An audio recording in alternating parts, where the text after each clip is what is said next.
Assalamualaikum warahmatullahi wabarakatuh. Perkenalkan, nama saya Emir Fahmi Hidayatullah dengan NIM D1C1220039.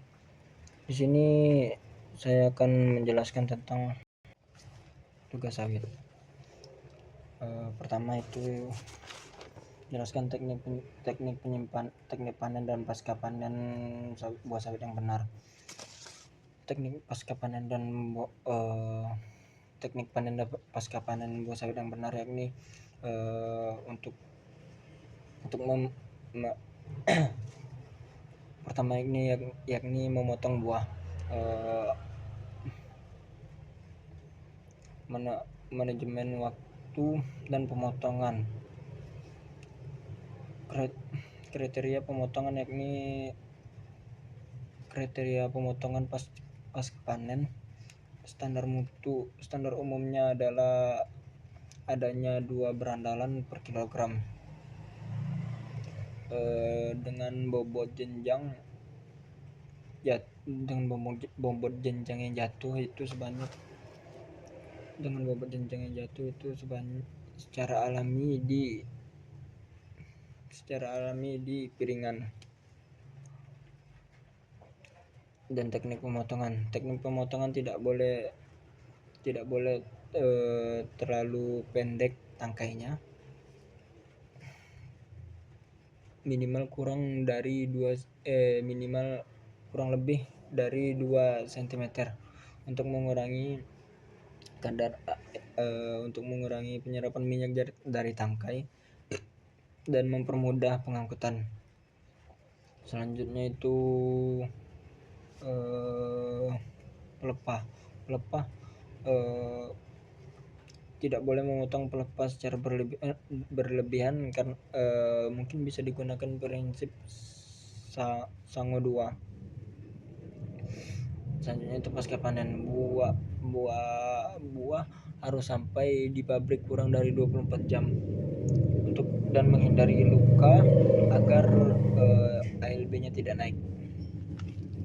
Yang kedua itu ada beberapa jelaskan apakah pada saat panen dan pasca panen buah sawit akan mempengaruhi mutu CPO yang dihasilkan.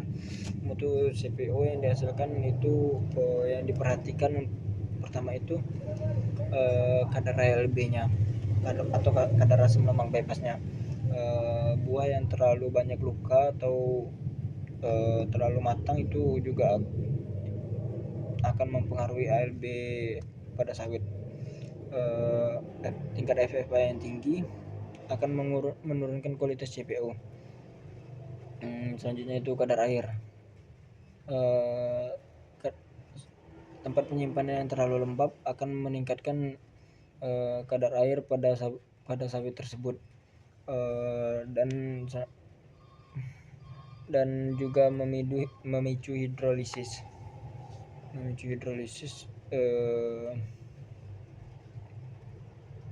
Yang terakhir itu kotoran. Berondolan harus bersih, dan berondolan harus bersih, dan jika berondolan kotor akan mengganggu proses pemurnian minyak. Selanjutnya itu produksi CPO. Pertama itu sterilisasi. Yang ketiga itu ini tahapan produksi CPO dan PKO beserta tujuannya serta kondisi operasi setiap tahapannya.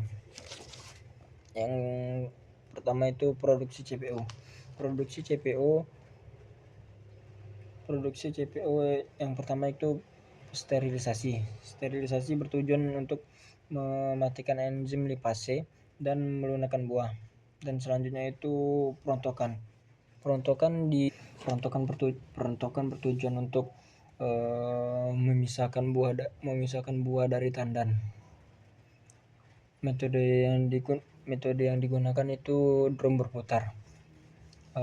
Selanjutnya itu proses pelumatan. Bertujuan untuk mengeluarkan minyak dan menghancurkan daging buah. Untuk suhu yang digunakan itu kurang lebih 90 derajat Celcius. Dan terakhir itu proses penyimpanan. Proses penyimpanan ini bertujuan untuk memisahkan minyak dari serat biji. Minyak untuk memisahkan serat biji dari minyak. Alat yang digunakan itu mesin press. Dan terakhir itu klarifikasi, bertujuan untuk memisahkan minyak dan kotoran. Metode yang digunakan itu pengendapan dan sentrifugat. Untuk suhu penyimpanan itu CPO disimpan pada suhu 50 sampai 55 derajat Celcius. Untuk produksi PKO atau palm kernel oil, yang pertama itu proses pemecahan biji. Pemecahan biji ini untuk digunakan untuk memisahkan inti sawit dari cangkang. Dan kedua itu pengeringan kernel. Untuk pengeringan ini digunakan untuk menurunkan kadar air. Dan ketiga itu penyimpanan atau pengampaan atau proses ekstraksi yang berguna untuk menghasilkan minyak dari inti sawit ini tadi.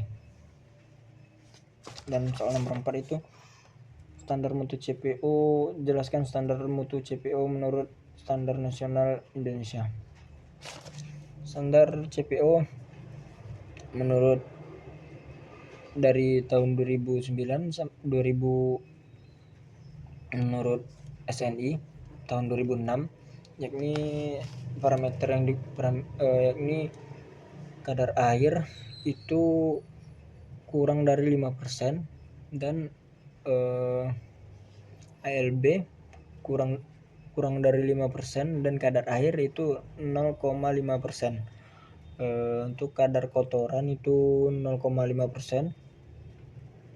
Untuk warna itu agak kemerahan, dan untuk bau itu tidak terlalu tengik. Pentingnya setiap kriteria mutu tadi. Yang pertama itu standar FFA untuk mengetahui kualitas CPO. FFA yang tinggi akan menyebabkan minyak cepat rusak.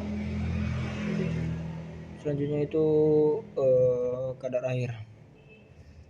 Semakin tinggi kadar air akan menurunkan waktu simpan. Selanjutnya itu ada kotoran. Semakin banyak kotoran maka akan menurunkan rendemen minyak. Yang terakhir itu warna dan bau. Warna dan bau itu akan menjadi indikator kesegaran dan melihat proses pengolahan yang baik. Mungkin sekian dari tugas saya. Mohon maaf apabila ada kesalahan. Wassalamualaikum warahmatullahi wabarakatuh.